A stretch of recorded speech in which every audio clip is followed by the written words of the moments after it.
नमस्कार, UP live देख रहे हैं आप। मैं हूं आपके साथ आयुष्पाल। बुलेटिन की शुरुआत करते हैं लखनऊ से आई बड़ी खबर के साथ, जहां पर तेल और गैस की किल्लत की अफवाहों पर सीएम योगी सख्त नजर आए हैं। सीएम ने सभी डीएम और पुलिस कप्तानों को निर्देश दिए हैं, कालाबाजारी किसी भी हाल में बर्दाश्त नहीं की जाएगी। योगी आदित्यनाथ की ओर से ये सख्त निर्देश दिए गए हैं। उनकी ओर से यह भी कहा गया है कि अफवाह फैलाने वालों पर कड़ी कार्रवाई होगी। सीएम के निर्देश के बाद मॉनिटरिंग तेज कर दी गई है। पुलिस मुख्यालय और जिला स्तरीय पर निगरानी लगातार जारी है। सोशल मीडिया पर भी पैनी नजर रखी जा रही है। जिले की पुलिस को पेट्रोल पंप पर नजर रखने के निर्देश दे दिए गए हैं। आपूर्ति विभाग को गैस दुकानों का सर्वे करने को कहा गया है।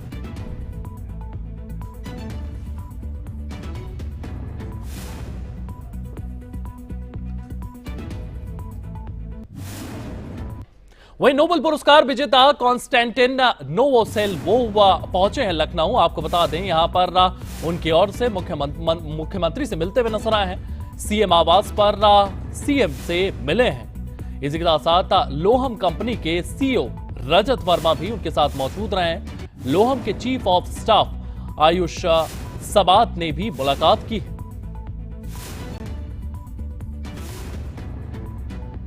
तो कॉन्स्टेंटिन की मुख्यमंत्री के साथ मुलाकात की तस्वीरें आप देख रहे हैं। सीएम आवास पर सीएम से मिले हैं कॉन्स्टेंटिन। लोहम कंपनी के सीईओ रजत वर्मा भी मौजूद रहे।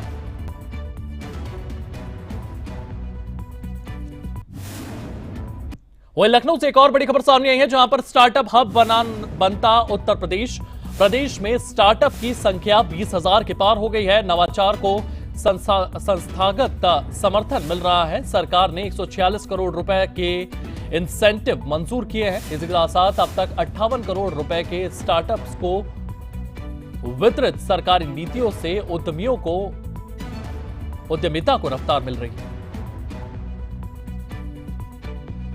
तो अब तक 58 करोड़ रुपए स्टार्टअप को दिए गए हैं। लखनऊ में स्टार्टअप हब बनता उत्तर प्रदेश। प्रदेश में स्टार्टअप्स की संख्या 20,000 के पार हुई है। नवाचार को संस्थागत समर्थन मिल रहा है। वहीं मुख्यमंत्री योगी आदित्यनाथ के नेतृत्व में मंगलवार को लखनऊ में कैबिनेट बैठक हुई है, जिसमें कुल 30 अहम प्रस्तावों को मंजूरी दी गई है। बैठक में स्टार्टअप और पंजीयन विभाग से जुड़े महत्वपूर्ण प्रस्ताव भी पास हुए हैं, जिसके तहत अब विक्रेता की पहचान खतौनी के आधार पर देखी जा सकेगी और विक्रेताओं को मिल्कियत लगाना अनिवार्य होगा। वहीं नगर निगम सीमा के भीतर 2% विकास शुल्क लागू करने का भी निर्णय लिया गया है। कैबिनेट ने परिवहन विभाग से जुड़े प्रस्तावों को भी मंजूरी दी है। बैठक में काशीराम आवास योजना से जुड़ा प्रस्ताव भी मंजूर किया गया है। इसके तहत अवैध कब्जेदारों को हटाकर आवासीय इमारतों की मरम्मत और पेंट करवाया जाएगा।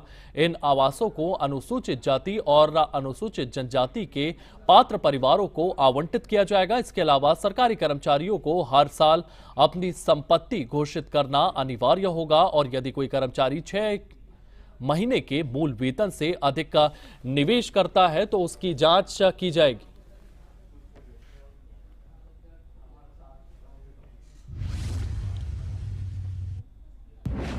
वहीं जालौन से एक और बड़ी खबर सामने आई है, जहां पर जालौन जिला सीएम डैशबोर्ड में टॉप 10 में शामिल हुआ है। उत्तर प्रदेश सीएम डैशबोर्ड में जालौन की 8वीं रैंक फरवरी 2026 की रैंकिंग में मिली 8वीं जगह। जिले के प्रदर्शन को लेकर के प्रशासन ने खुशी जताई।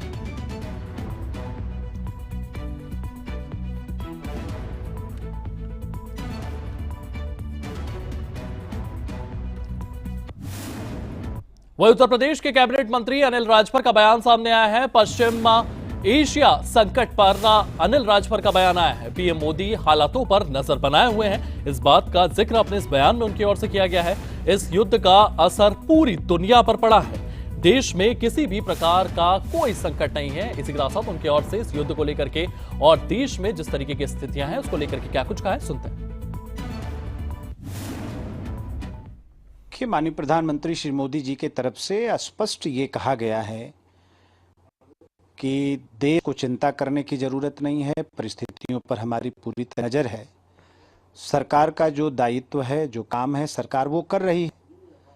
लेकिन ऐसे हालात में जब इतने बड़े क्षेत्र में जंग चल रही हो, युद्ध चल रहा हो, तो स्वाभाविक है कि पूरी दुनिया पर उसका असर पड़ना है। तो पूरी दुनिया पर असर पड़ेगा तो भारत उससे अछूता तो रहेगा नहीं। जो भी उसके दुष्प्रभाव हैं उसका कम बेसी तो हर जगह असर पड़ना है, हम लोग भी प्रभावित उससे होने हैं। लेकिन ऐसी स्थिति जब बनती है देश के अंदर, तो पूरे देश को एकजुटता का जो है मैसेज देना चाहिए, संदेश देना चाहिए। और आप देख रहे हैं कि प्रतिपक्ष के तरफ से हमेशा ये प्रयास हो रहा है कि कैसे एक पैनिक माहौल बनाया जाए, लोग पैनिक होकर सड़क पर कैसे उतरा। भाई कहीं किसी प्रकार की कोई कमी नहीं है। कोई गया हो गैस का सिलेंडर खरीदने के लिए, उसको ना मिला हो, कोई पेट्रोल पंप पर जाए उसको डीजल पेट्रोल ना मिले, तो बात समझ में आती है। ऐसा तो है नहीं कहीं। लेकिन कुछ लोग प्रयास कर रहे हैं कि देश में कैसे भगदड़ की स्थिति पैदा की जाए। तो ऐसा नहीं है। हम लोग आप सब लोगों के चैनल के माध्यम से हम लोग निवेदन करना चाहते हैं माननीय जनता से, सम्मानित जनता से, कि देश की बात को सुने, सरकार क्या कह रही है उसको समझने का प्रयास करें, सरकार की जो गाइडलाइन है उसका पालन हम करें, जो नोटिफिकेशन आता है उसको देखें, समझें और धैर्य से रहें। आज एक सामर्थ्यवान सरकार है, पुरुषार्थी सरकार है। दुनिया के अंदर कहीं भी भारत के लोग रहते हैं, उनके ऊपर किसी प्रकार का संकट आता है और सारी संकट, सारी समस्या का समाधान करने वाली सरकार है। तो हर परिस्थिति का सामना करने में सक्षम है सरकार। हर परिस्थिति का हम सामना करेंगे। नहीं, अपने कार्यालय से बाहर निकल के और किसी होटल पर जाकर दिखावें कि ये होटल बंद है, तब तो हम लोग माने। मैंने शुरू में कहा कि इन लोगों का सिर्फ एक ही प्रयास है कि कैसे भगदड़ मच जाए, कैसे लोग पैनिक हो जाएं, है ना। आप सरकार को कटघरे में खड़ा करें। ऐसा नहीं है भाई। जनता जा रही है, उसको कहीं किसी प्रकार की परेशानी हो तो जनता खुद बताएगी, कहीं कोई दिक्कत नहीं है। प्रतिपक्ष एक अवसर का लाभ उठा के एक भगदड़ की स्थिति पैदा करना चाहता है, देश को अशांत करना चाहता है। लेकिन जनता बहुत समझदार है, सब कुछ जनता देख रही है, समझ रही है, किसी प्रकार की कोई परेशानी नहीं, कोई नई बात तो है नहीं। अब जब से एसआईआर की शुरुआत हुई हो, बिहार से आप ले लीजिए और यहाँ तक, कब ये एसआईआर की तारीफ करते हुए देखे? कभी तारीफ नहीं किया। हमेशा एसआईआर की खिलाफत करने का काम किया इन लोगों ने। हमेशा चुनाव आयोग पर हमला करते रहे, चुनाव आयोग को कटघरे में खड़ा करते रहे। लेकिन उनकी कटघरे में खड़ा करने से और बेवजह सवाल खड़ा करने से कार्यक्रम रुकने वाला नहीं है। एसआईआर का कार्यक्रम चला है और आगे जो भी करना हो चुनाव आयोग करे, वो स्वतंत्र है। अब बेशरम लोगों को क्या शर्म महसूस होना है? ये कोई नई बात तो है नहीं कि जब चुनाव आता है तो मंदिर मंदिर घूमते हैं और फिर भगवान का मंदिर बनता है तो उसकी खिलाफत करते हैं। जनता को गुमराह करते हैं। जब बाबा विश्वनाथ का कॉरिडोर बनाया जाता है, माँ विंध्यवासिनी का कॉरिडोर बनाया जाता है, तो जनता को गुमराह करने का प्रयास करते हैं। तो ऐसे लोगों के बारे में क्या बात करना है? बिल्कुल सही कहा माननीय मुख्यमंत्री मध्य प्रदेश ने। तो इससे आपसे क्या मतलब है भाई? ये एक सिस्टम है और ऐसा नहीं कि पश्चिम बंगाल के महामहिम राज्यपाल को बदला गया है। कई प्रदेशों में बदलाव होता है, ये चलता रहता है। इससे उनको क्या दिक्कत है? उनको सवाल करने का कोई अधिकार नहीं है। वहीं लखनऊ में प्रोजेक्ट गंगा के तहत हाई स्पीड ब्रॉडबैंड विस्तार के लिए महत्वपूर्ण समझौते ज्ञापन पर हस्ताक्षर समारोह आयोजित हुआ है। इस कार्यक्रम में उत्तर प्रदेश के वित्त एवं संसदीय का मंत्री सुरेश कुमार खन्ना मुख्य अतिथि के रूप में शामिल हुए हैं और हस्ताक्षर समारोह में भाग उनकी ओर से लिया गया। वहीं इस पूरे कार्यक्रम में और क्या कुछ देखने को मिला है, इस रिपोर्ट में देखिए।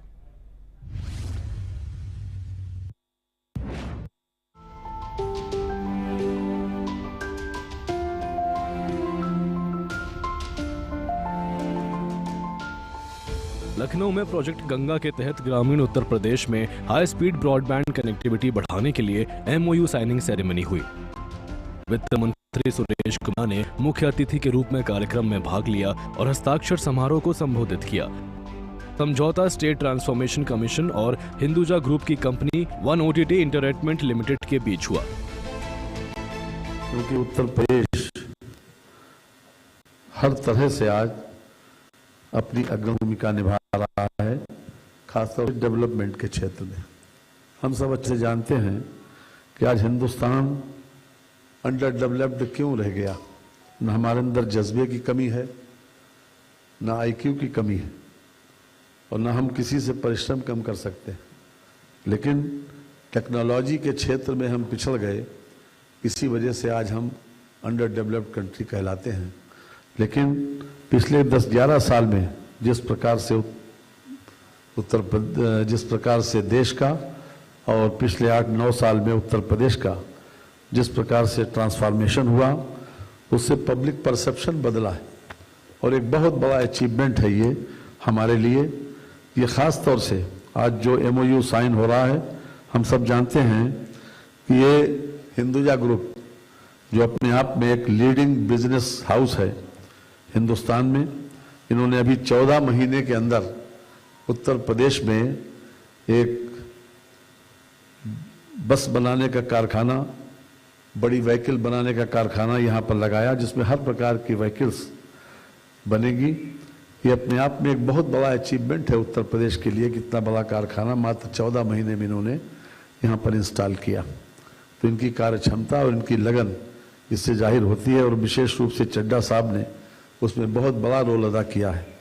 आज जो MOU हुआ है उसमें स्टेट ट्रांसफॉर्मेशन कमीशन के हमारे CEO श्री मनोज कुमार सिंह और हिंदुजा ग्रुप की सहायक कंपनी ये entertainment limited 1OTT entertainment limited OIL के बीच जो MOU हुआ है, ये अपने आप में उत्तर प्रदेश में एक बहुत बड़ा डिजिटल इंफ्रास्ट्रक्चर के क्षेत्र में एक महत्वपूर्ण कदम है।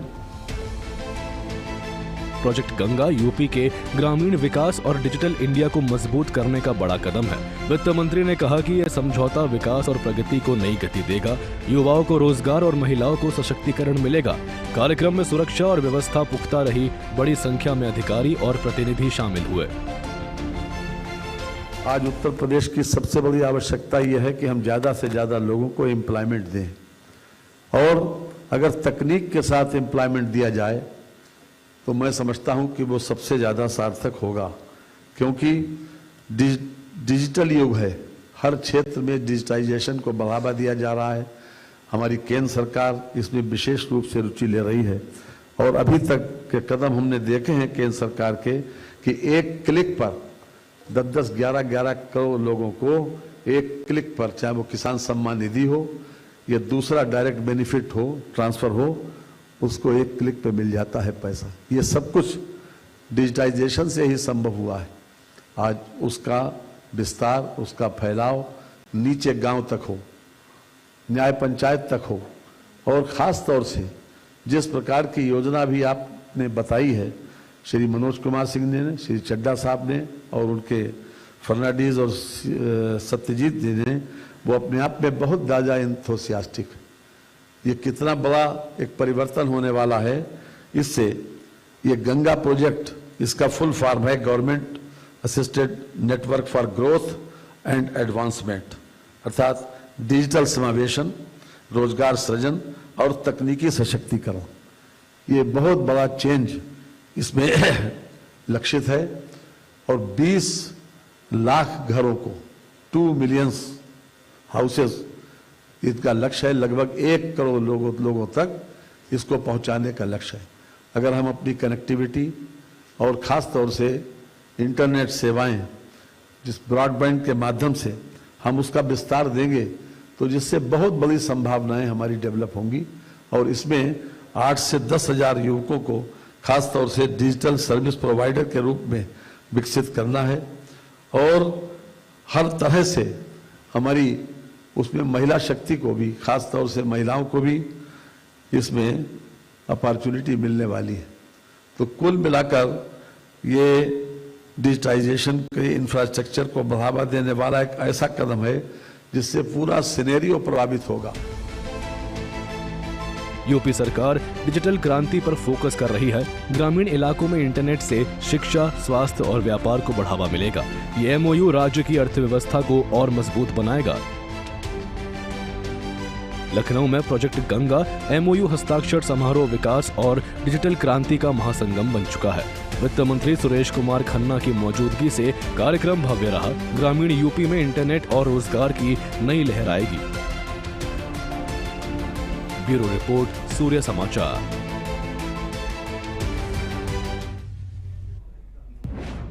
इसी बीच कैबिनेट मंत्री संजय निषाद का बड़ा बयान सामने आया है। मिडिल ईस्ट जंग पर संजय निषाद की ओर से भी प्रतिक्रिया दी गई है।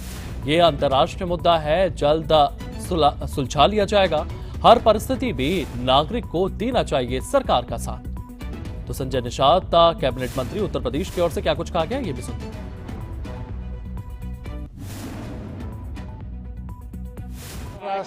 ये अंतर्राष्ट्रीय मुद्दा है और उनको लगता है कि जल्दी सुलझा दिया जाएगा और हर नागरिक को सरकार के साथ रह के जो भी कोई परिस्थितियां उसके लिए सामना करें। ये अंतर्राष्ट्रीय मुद्दा है और उनको लगता है कि जल्दी सुलझा दिया जाएगा और हर नागरिक को सरकार के साथ रह के जो भी कोई परिस्थितियां उसके लिए सामना करें। वहीं उत्तर प्रदेश में घरेलू एलपीजी सिलेंडर की कीमतों में 60 रुपए की बढ़ोतरी ने आम लोग, खासकर गृहिणियों के बीच गहरी नाराजगी पैदा कर दी है। पश्चिम एशिया में चल रहे संघर्षों के कारण वैश्विक ऊर्जा कीमतों में उछाल आने से ये वृद्धि देखी गई है, जिससे रसोई का बजट एक बार फिर से प्रभावित हो रहा है। गृहिणियां बेहाल हैं। पश्चिम एशियाई संघर्ष के बीच वैश्विक ऊर्जा संकट का ये असर सभी देशों में देखा जा रहा है। आम आदमी की रसोई पर बोझ पड़ रहा है। सरकार से राहत की मांग तेज हो रही है। इसी पर यह रिपोर्ट देखिए।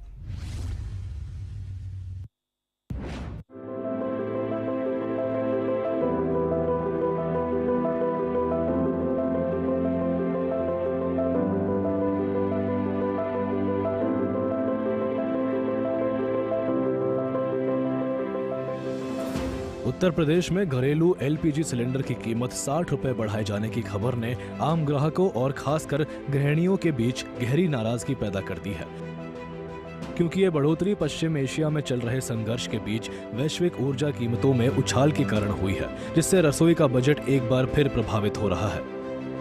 उत्तर प्रदेश के विभिन्न शहरों जैसे लखनऊ, नोएडा और अन्य इलाकों में ग्राहकों की शिकायत है कि दिल्ली के समान ही यहां भी 14.2 किलोग्राम वाले घरेलू सिलेंडर की कीमत अब 913 रुपए के आसपास पहुंच गई है, जो पहले 853 रुपए थी। और ये वृद्धि अप्रैल 2025 के बाद पहली बड़ी बढ़ोतरी है, जिससे मध्यम वर्गीय परिवारों में असंतोष बढ़ गया है।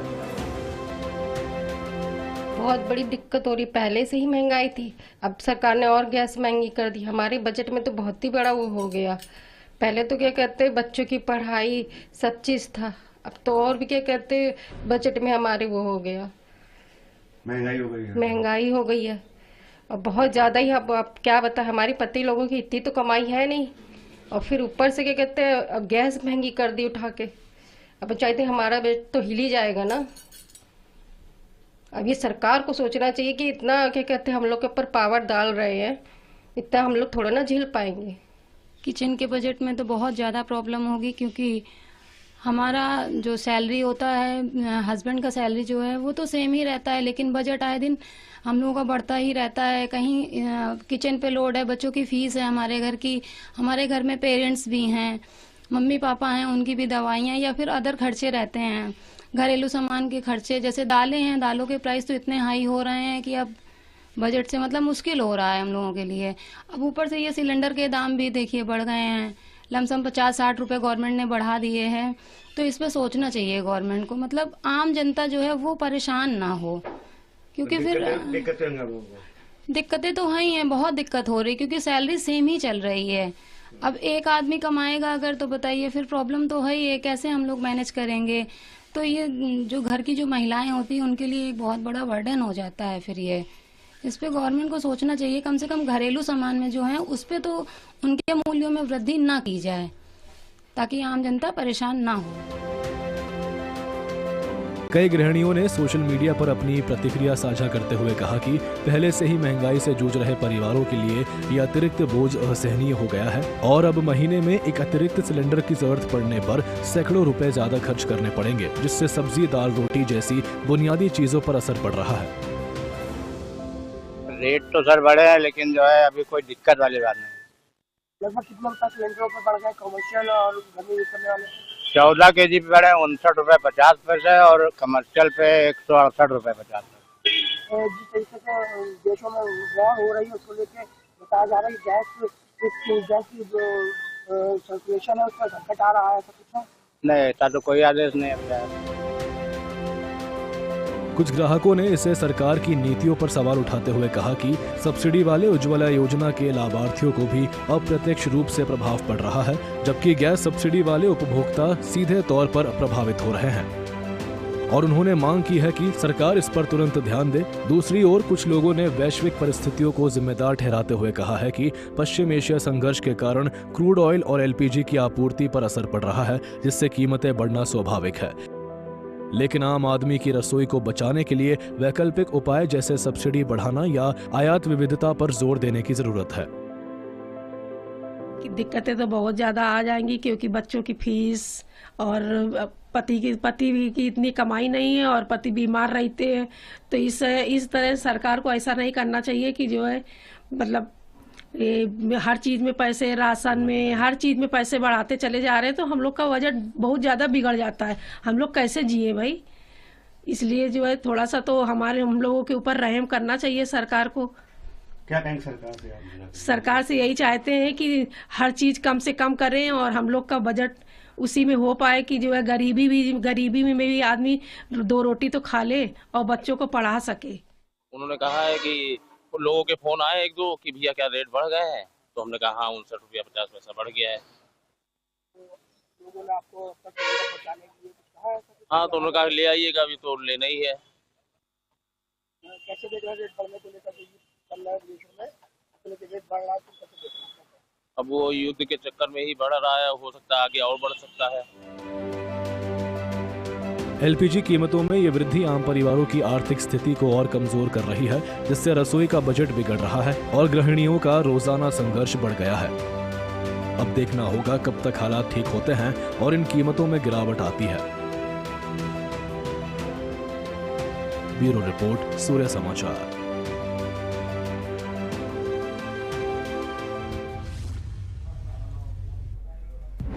चलिए फिलहाल यूपी लाइव में इतना ही। आप बने रहिए सूर्य समाचार के साथ।